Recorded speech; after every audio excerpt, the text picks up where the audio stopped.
Hi, if you don't know me, my name is Kyle, and me and my Warhammer group are doing a 40k campaign, and I really want to talk to you some more about it. So, I made this video.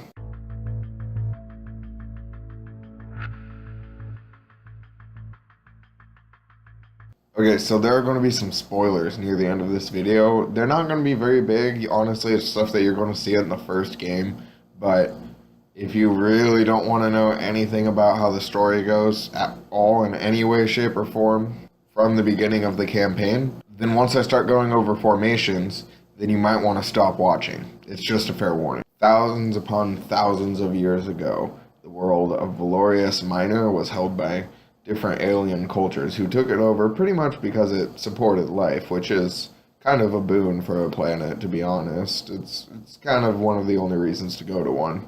But during the Great Crusade, 10,000 years before this current setting of Warhammer 40k, Sigismund, the first captain of the Imperial Fist, sent to purge the planet of any alien life. After the Great Crusade swept through the system, different Imperial agencies set up a civilization there. Think of Earth, but with bigger cities and people capable of space travel. 7,000 years ago, the closest system to Velorious lost contact with Velorious. Much more recently, however, an Imperial warship was traveling through the warp headed to the eastern fringe. It got caught in a warp storm, though, and had to go back into real space, and it ended up near Velorious. They saw that the system was located as a habited world, and so they decided to stop by for supplies. But what they found shocked them. There were no cities. There were no spaceports. All that they could see were ice caps, jungles, deserts. They sent recon parties down to the surface, and they soon found out that humans were indeed present there, but in a much more primitive state than they had imagined.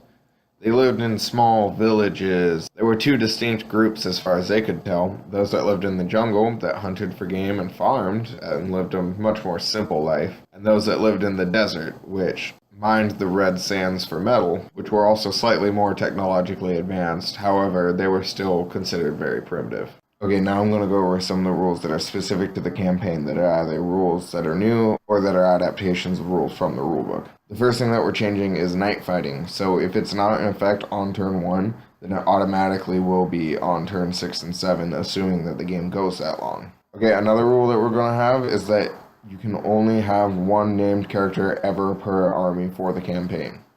So say I'm playing Black Templar and I bring the Emperor's Champion. I can't bring High Marshal Helbrecht or Chaplain Grimaldus. And that's just to make the games more fluffy for our individual armies. Because of that same reason, we're also limiting the amount of relics that you can take to one per list. Those are the three big rules that are going to take place in every single game. There are other rules that might be specific to certain scenarios.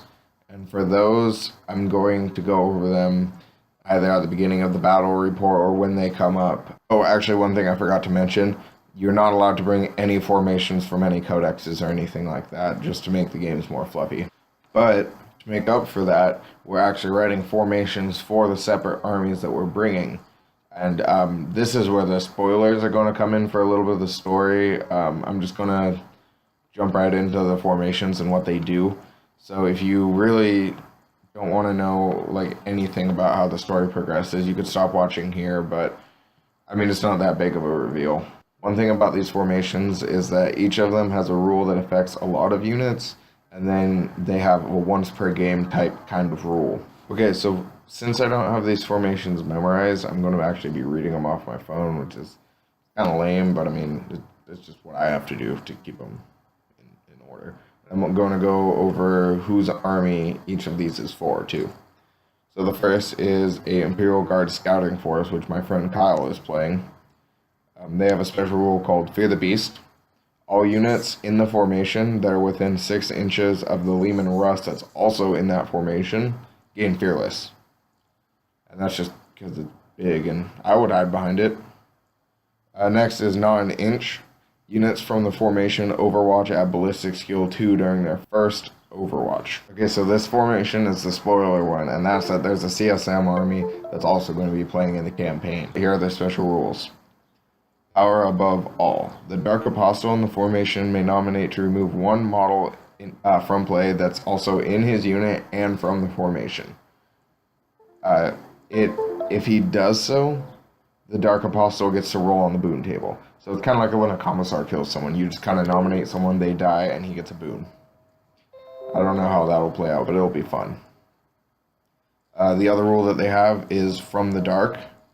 Once per game, at the beginning of the controlling player's turn, so the Chaos player's turn, choose one Chaos Space Marine unit. It regains D3 Marines with no upgrades. And that can't put the unit back above its starting size. Okay, the next formation is for the Dark Eldar that are being played by my friend Aaron. The first special rule that they have is called Master of Scraps. Models in the same unit as the homunculus in that formation may reroll their Feel No Pain if they're also from that formation. That might be a little confusing, but pretty much if that homunculus is in a unit from the formation, they reroll their Feel No Pain. The other rule that they have is called Lightning Attack. Any vehicle in the formation may fire using their normal ballistic skill after the first time that they jink per game. The Eldar are being played by my friend Maro, and their special rules are: gotta go fast. The Warlord and his unit can add 1 inch to their run moves and charges. And then the other special rule, gotta go faster. Once per game for a single turn, the unit of Dire Avengers that's in the formation can act as if it has a warp jump generator. It's the thing that warp spiders have. Next is the Socialistic WOG, which is one of the 2 orc armies. It's being led by Borky Sanders and is being played by my friend Ed. Their special rules are: Share de Teeth. Your Warlord dispenses liquid healthcare and gives his unit +1 to their Feel No Pain roll. It's the same as like the way that it works for the chapter tactic for Iron Hands. And then their other special rule is the Forces of Gork. A single unit from this formation nominated after deployment gains hatred against a nominated enemy. The other orc army being played by Pickles is called the Robot Boys. They have the special rule Master of the Robot. There's 2 mechs in the list, and each of them repair vehicles on a 4-up instead of a 5-up. And then the Forces of Mork is their other special rule. Once per game, any one unit from the formation may make a fallback move, and not count as having made a fallback move, so they don't have to keep testing to regroup. So pretty much, they can just run away 2d6, even out of a combat or something.